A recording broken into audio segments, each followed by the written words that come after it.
এটা ছিল রমজানের 21তম দিন, যেটা কেটেছিল যশোরে আমাদের বাসায়। দিনটা কেমন কাটলো চলেন আপনাদের সাথে শেয়ার করি। তো সকাল সকাল সবাই উঠে রেডি হয়ে নিলাম চাচুর বাসা থেকে আমাদের বাসায় যাওয়ার জন্য। যেহেতু আমাদের সেদিন ঢাকায় ব্যাক করার কথা, তাই ভাবলাম বাসা থেকে ঘুরে আসি আর চাচি বোন সবার সাথে দেখা করে আসি। এখানে এসে অ্যাকুরিয়াম মাছ দেখে তো আমাদের দুষ্টুগুলো মহা খুশি। ওই যে একজন দৌড়ায় তার দাদা মানে আমার চাচুর কাছে ছুটে যাচ্ছে। এখন চলেন আপনাদেরকে আমাদের ভিনটেজ পুরানো বিল্ডিং দেখাই। আমাদের এই বিল্ডিংটা কিন্তু 50 বছরের চেয়েও বেশি পুরানো একটা বিল্ডিং। নিচতলা 100 বছর পুরানো হতে পারে, আমার সঠিক জানা নেই। এটা হচ্ছে আমাদের বাসা। যেহেতু এখানে আমরা অনেক বছর মানে আমি স্কুলে ভর্তি হওয়ার আগ থেকে আমরা কেউ থাকি না, এবং খুব সম্ভবত এই সাইডটা আমার জন্মের আগ থেকেই ভাড়া দেওয়া থাকতো। মানে আমি হুঁশ হওয়ার পর থেকেই দেখেছি এখানে ভাড়া দেওয়া। তো তাই হচ্ছে এই সাইডটার একেবারেই বেহাল দশা। জাস্ট এই একটা রুমে আমরা গেলে থাকার জন্য রাখা,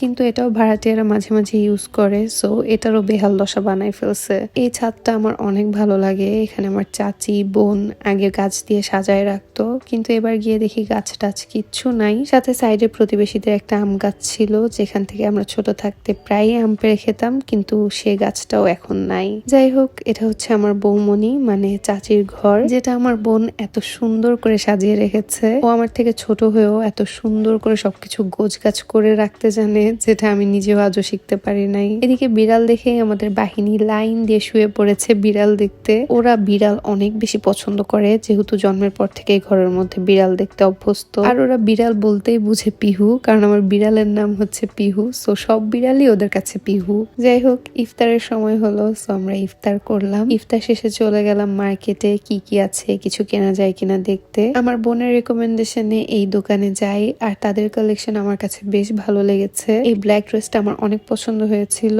আই নো ক্যামেরাতে কিছুটা ফ্যাকাশে লাগছে, but in real it was pretty and budget ফ্রেন্ডলিও ছিল। কিন্তু সেলাই করার ভয়ে আমি আর এটা নেওয়ার কথা ভাবিনি। এই ড্রেসটাও সুন্দর ছিল, যদিও আমার জন্য খুব বেশি হেভি। সারপ্রাইজিংলি এত কাজ হওয়া সত্ত্বেও এটার প্রাইস তুলনামূলক বেশ কম ছিল। আমার চাটগাইয়া জামাই আমাকে বলেছিল যে তুমি ঢাকা থেকে যশোর এসে কি কেনাকাটা করবা, এখানে কি ভালো কোনো দোকানপাট ভালো কালেকশন আছে? তো বইঙ্গেটাকে চোখে আঙ্গুল দিয়ে দেখিয়ে দিলাম যে আমাদের এখানে শুধু ভালো দোকানপাটই না, প্রায় প্রতিটা ব্র্যান্ডেরই শোরুম আছে, এবং তাদের আউটলেট গুলো ঢাকা চিটাংয়ের চেয়ে কোনো অংশে কম না। তো আমি এখানে কয়েকটা ড্রেস দেখলাম সেলরে। আমার জাস্ট এই একটা ড্রেসই ঈদের জন্য ভালো লাগে, তবে কালারটা ভালো লাগেনি। দেন এই ড্রেসটা তো আপনারা দেখেছেনই, এটা এত বেশি ভাইরাল হয়েছে, এটা সবাই এত পছন্দ করেছে যে এটা আমি গুনে গুনে ঠিক 2 দিন পর ঢাকায় এসে কিনতে গিয়ে শুনি এটা পুরোপুরি স্টক আউট। তো নিচের ফ্যাব্রিকটার জন্য আমি একটু কনফিউজড ছিলাম, কিন্তু কালারটাতে আমাকে অনেক সুন্দর লাগছিল,